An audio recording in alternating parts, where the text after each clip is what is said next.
Hey everybody, it's Chase with AV Pop Culture again, and I hope you are ready because today we have a wild list. We are counting down the top 10 raunchiest sex comedies of the 1980s that you've never seen. So pop that tape in, I got you, let's go do this.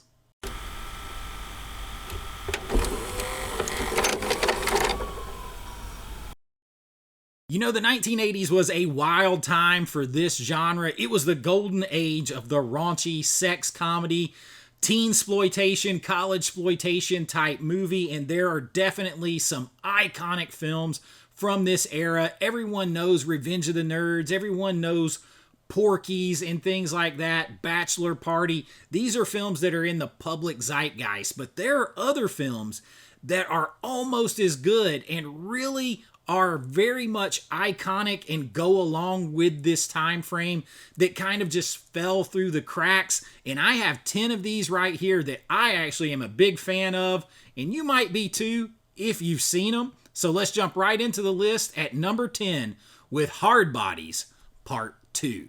Coming at you from 1986, this is the sequel that maybe nobody really asked for, but this time they're taking the raunch from California overseas as a bunch of American guys head to Greece for a semester abroad, and they quickly basically turn the trip into a nonstop parade of bikini chasing, topless beaches, and sexual hijinks.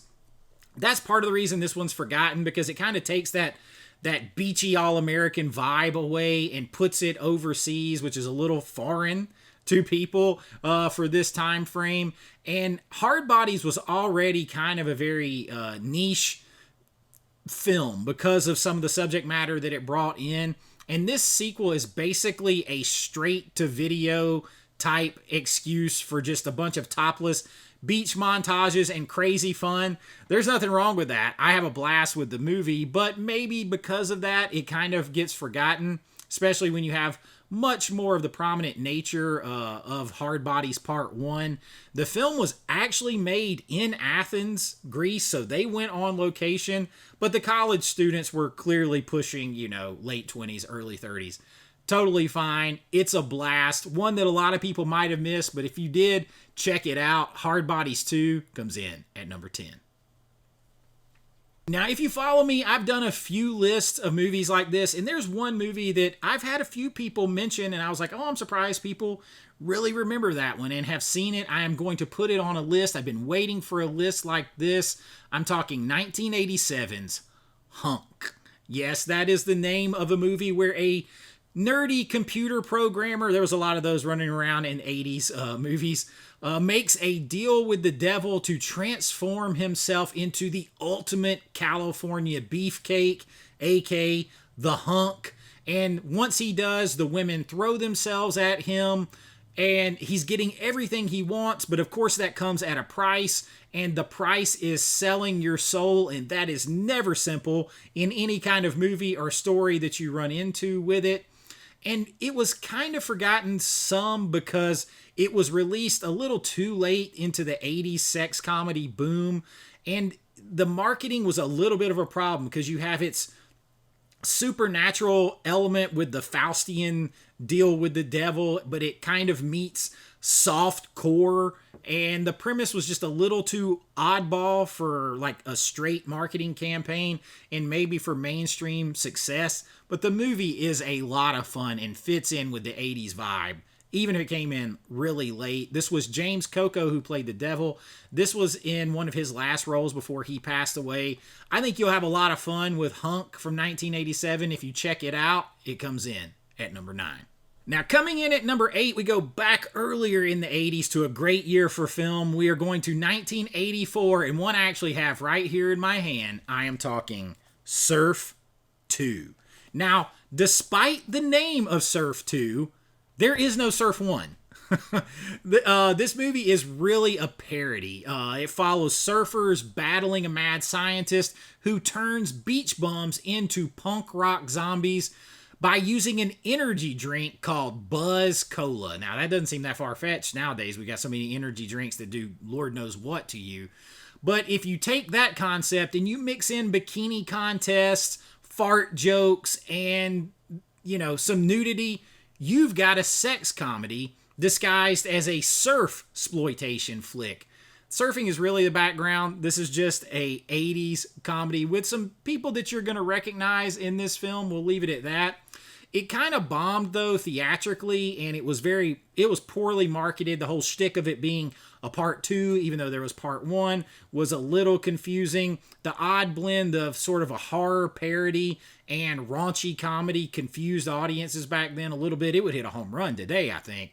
Back then, it was just a little too off-kilter. You wanted your horror and your raunchy sex comedies straightforward. This blended them together.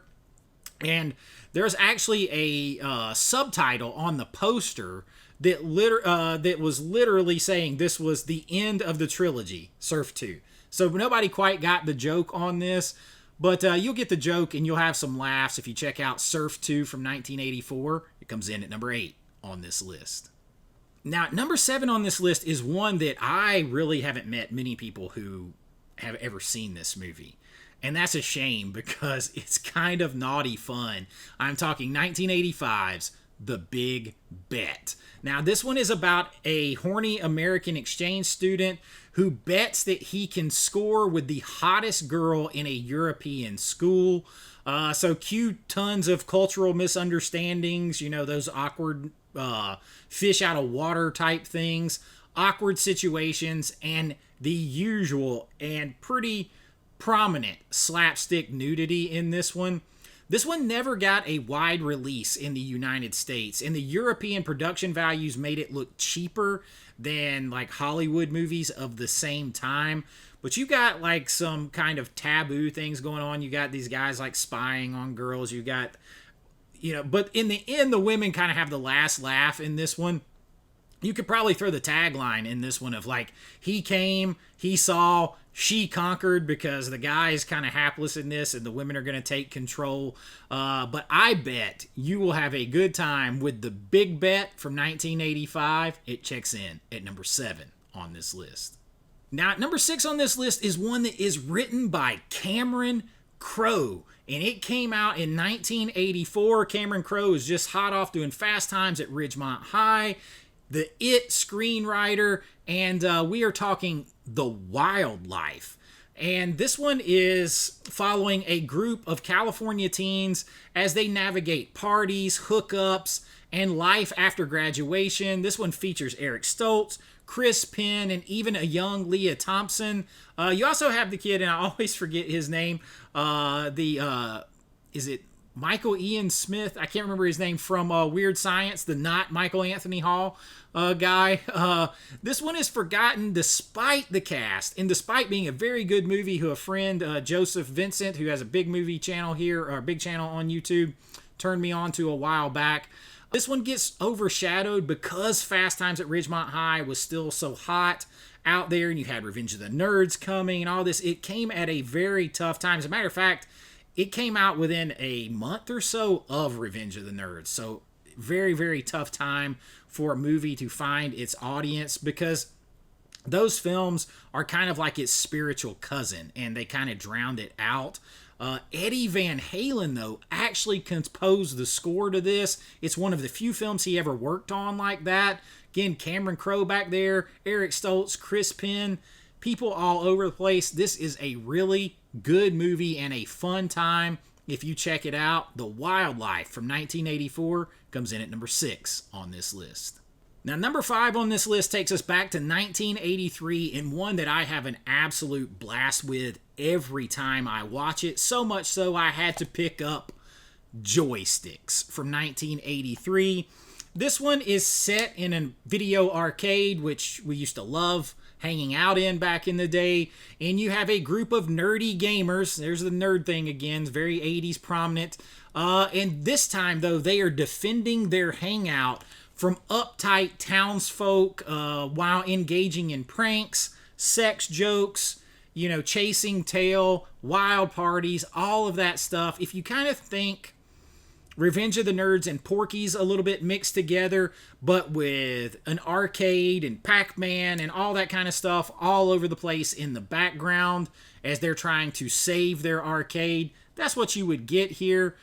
This one, though, kind of gets overshadowed because, again, it's a tough time for these because you have such huge, iconic, raunchy sex comedies coming out. This one was low budget to start with. It had a regional release, despite having some big actors in it who are really good, like Jodan Baker in the film. Critics kind of panned it as a shameless Porky's rip-off. And it was one of the first comedies, though, to cash in on arcade culture. And that kind of makes it a time capsule of the 1980s in and of itself. You got the sex comedy vibe. You've got the arcade culture vibe. It all mixes together in Joysticks. It is an absolute blast. Of course, it has your requisite TNA for the 80s flicks like this. But it is a lot of fun. Picked it up on this MVD Rewind collection. And I suggest you check it out. Joysticks from 1983 comes in at number 5. Now, number 4 on this list is one that some people talk about, but man, when you look at the cast on this thing, you're kind of like, how does more people not see this movie? And I am talking about Fraternity Vacation. This one is about two nerdy frat pledges and their jock buddy who head to Palm Springs for spring break, determined to hook up with girls, because of course they are. It's the 80s, and it's a comedy. Along the way, though, they run into rivals, party disasters, and more of the usual slapstick nudity. And there's a lot of it in this, including a scene with Barbara Crampton, who is a cult icon of her own, from Reanimator films, From Beyond, Chopping Mall, all those kind of things. She was doing Playboy, all that stuff. She has a scene in this with a young Tim Robbins in here. You also get Anthony Edwards in this film. Both of those guys went on to serious Hollywood careers.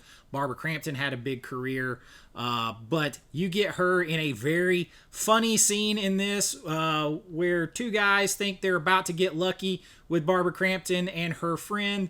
Everybody undresses, and then they overhear conversation from the other room. Let's just say these ladies have something that Ajax won't take off. It's funny. It's nothing deadly serious or whatever, but it causes a very funny scene. But it was still kind of forgotten because it was released in a crowded market. You're talking 1985. So you've got spring break sex comedies and all that stuff just all over the place. And it was hard for any one movie to stand out. But this one, when you factor in the cast, you're going to see some cast if you're a fan of Fright Night. Check this out. You're going to see some cast that you know in here. And this one is a lot of fun. Barbara Crampton fans can't miss this one. Fraternity Vacation checks in at number 4 on this list. Now, number 3 on this list is one that started to get a little more traction here lately, but this is a classic good time. 1984's Up the Creek. The plot here is you have 4 lazy college students who are forced into a whitewater rafting race. Say that a bunch of times fast. Against rival schools. So naturally, what do? They decide they're going to drink, chase girls, and sabotage the competition along the way. And it's forgotten because it's basically Animal House on a raft. You even have some crossover casts. You have scenes that would never get put in today, like picking on the heavy guy for being fat or eating too much, all those kind of things. Stuff that we just laughed at and nobody took seriously back then. And now it would never find its way into a movie. Though maybe things like that are starting to change. So that kind of stuff makes it a time capsule for this time period and movies like this. It doesn't quite have the star power of Animal House, though, so it didn't get the same marketing push.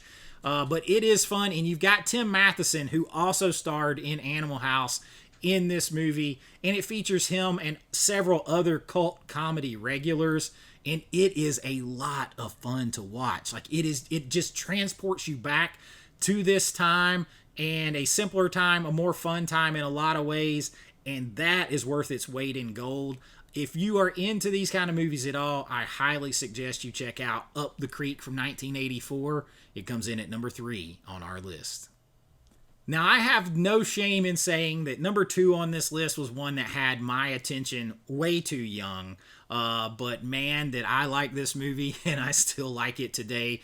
1985's Tomboy. If you haven't seen Tomboy, just maybe stop the video right now, go and watch Tomboy, then come back because you're not going to want to miss this one. This stars Betsy Russell, who is a young female mechanic and motorcycle rider who wins races and wins over hearts while constantly butting heads with chauvinistic men who don't take her seriously. This one has raunchy romance meets sort of a gender swap fantasy, but holy moly, part of the reason this one isn't known as well is because it has so much nudity in it. It has more TNA in this. It's almost a vehicle to show you a ton of TNA. So that kind of takes the place over the story and over the comedy, at least to people at that time. Now when we watch these movies back, you can see that like that was just part of being on brand in 1980s raunchy sex comedies. And I really enjoy this movie, but because of that, it got a little more lost in the shuffle then, and did get elevated up, but it's trying to get a resurgence, and I am here to help it. It still did kind of get lost too, because the marketing wasn't right completely. It kind of got a little too much marketed as sexy independent woman movie when it was really a raunchy TNA-filled comedy. Tomboy is a lot of fun. Now, Betsy Russell gained other cult fame later through the Saw franchises, but this is still one of her most iconic roles. Just the intro to this alone, which hopefully you're seeing some of, will kind of set you up to know what you're getting into. But Tomboy from 1985 is a hell of a fun ride. It comes in at number 2 on our list. Now, number 1 on our list, we go back to 1985, which is one of the greatest years in film history, which is part of the reason this movie maybe got overlooked, because this is genuinely not just a awesome raunchy comedy. This one has a lot of heart and is one of my favorite underrated cult movies of all time. I'm talking 1985's The Heavenly Kid. Now, if you haven't seen The Heavenly Kid, this is another one. Just stop this, go watch it, and come back. The plot is a greaser from the 60s dies in a drag race and becomes a guardian angel to a nerdy teen in the 80s. Now, there's a lot of twists and turns to that. He's trying to get to what they call Uptown, which is heaven, and he doesn't quite make the cut, which is why he's got to come back as a guardian angel. He proceeds to help this kid with dating, getting laid, fighting off bullies, and trying to learn to be cool and learn to be a man. It's got plenty of sex comedy hijinks. Do not worry about that. But it is so heartfelt, and it has this like supernatural and heartfelt element to it that kind of throws things off, and that's part of the reason why it got lost, because it was marketed poorly. Because of all those different aspects, it's almost like a genre mashup, though at its heart, it is a raunchy sex comedy. But audiences didn't know really if it was that or if it was a supernatural comedy, a teen romance, straight up raunchy farce of a film, slapstick. They really didn't know. So it kind of slipped into obscurity despite being a great film with a lot of cult potential. A banging soundtrack from the 80s, including songs by Bobby Caldwell and Alan O'Day. But you also have Lewis Smith and Jason Gedrick. Jason Gedrick of Iron Eagle, which was another 80s cult hit. And Lewis Smith, a great actor, just a great actor, one of my favorite underrated actors of all time. He's gone on to have a very prominent school in California where he teaches acting. He was in Walter Hill's Southern Comfort. Great underrated actor and just so good in this. Lots of nostalgia from like the late 50s through 60s and 80s nostalgia in this to go along with your nudity and your sex comedy vibes. If you want to get to Uptown, you want to get to heaven, start by watching The Heavenly Kid. I absolutely love this movie, and it is a very, very high recommend. So there you have it, 10 of the raunchiest, naughtiest, wild, silliest, and over-the-top, sort of forgotten sex comedies of the 1980s. They may not have all of the fame of Porky's or Revenge of the Nerds, but they're pure VHS nostalgia gold, and they prove just how wild the 80s really were. But let me know, which one of these is your favorite? Have you seen all these? Which ones have you missed? What other ones should I look to put on a list like this in the future? I've done a lot of these lists because I love this genre, and I hope you did too. I hope you enjoyed this. If you did, please like and subscribe. It helps out the channel so much. If you want to check out this video in its uncensored format, you can join my Patreon. The link is below in my description, and there's a discount right now, new 25 for 25% off of your Patreon subscription over there to become a member. All my videos over there that are censored here, they are uncensored over there. Plus you get special members only videos, 4K reviews and stuff over there that I can't do here. And no matter what, you're going to get your name and lights on every single video, and everything goes back into the channel, and I really do appreciate it. But until next time, be kind, rewind like always. This is Chase with AV Pop Culture, and I'll see you real soon. Bye-bye. I know.